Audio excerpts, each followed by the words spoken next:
crap, you guys. Breaking freaking news.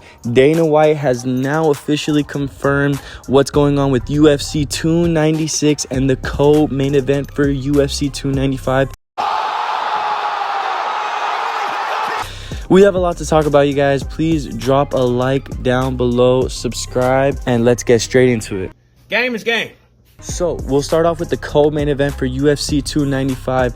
Dana White has officially confirmed former light heavyweight champion Yuri Prochazka faces former middleweight champ Alex Pereira for the vacant 205-pound title. And I called it. I did call it. I said in one of my videos in the past, I do feel like there is a potential to put, Alex Pereira on that card. I said that I would not be surprised if they do put this fight in the co-main event for MSG, since Pereira has had 2 fights now in Madison Square Garden. And also with the card being in MSG, New York City, obviously they're going to want to stack that card up like they always do every single year.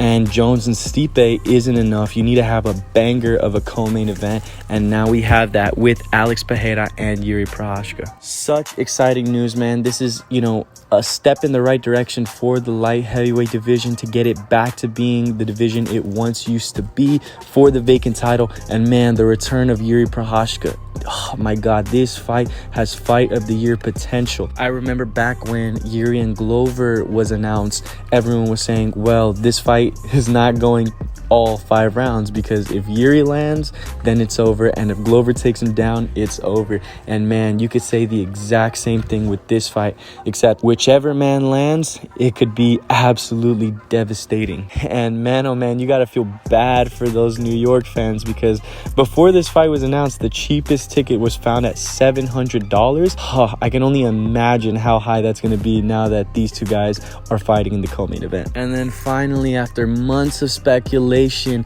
we now know the co-main event and the main event to UFC 296 in December, Las Vegas. And it is not Conor McGregor.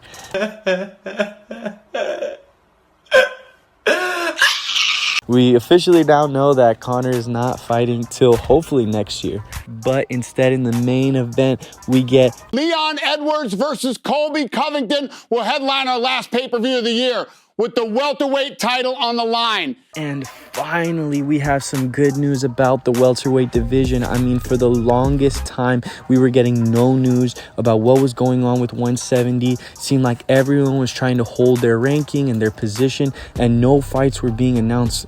And man, since the last time that Reign Contenders fought, it's been like 4 months. So very exciting news that now we are getting the championship on the line, and this is the fight that needed to happen.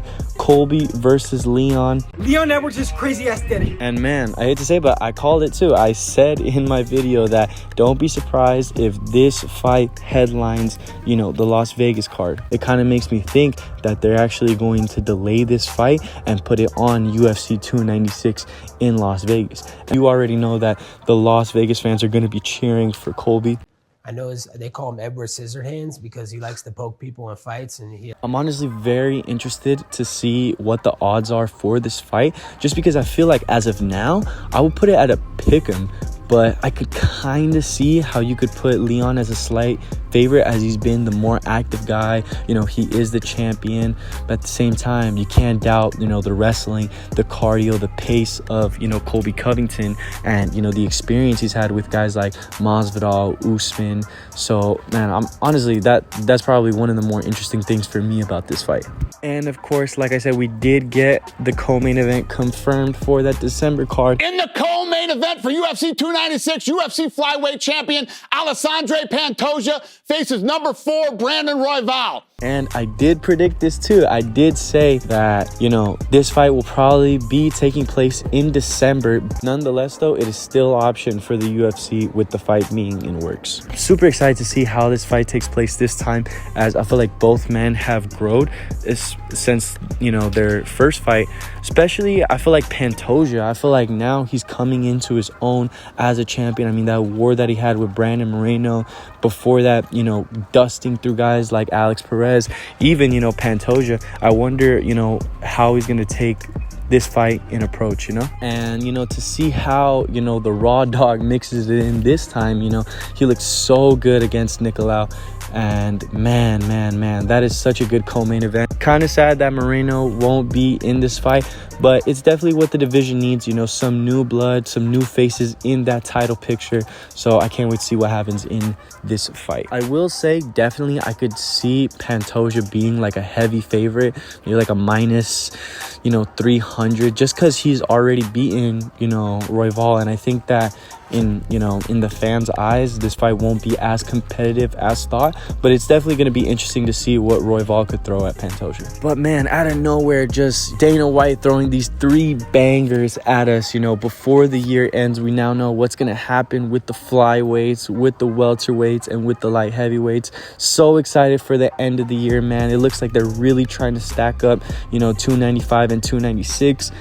Please, you guys, let me know your thoughts down below. Please comment who you guys think are going to win these fights, and I'll see you guys next time. Damn, what is that, bro?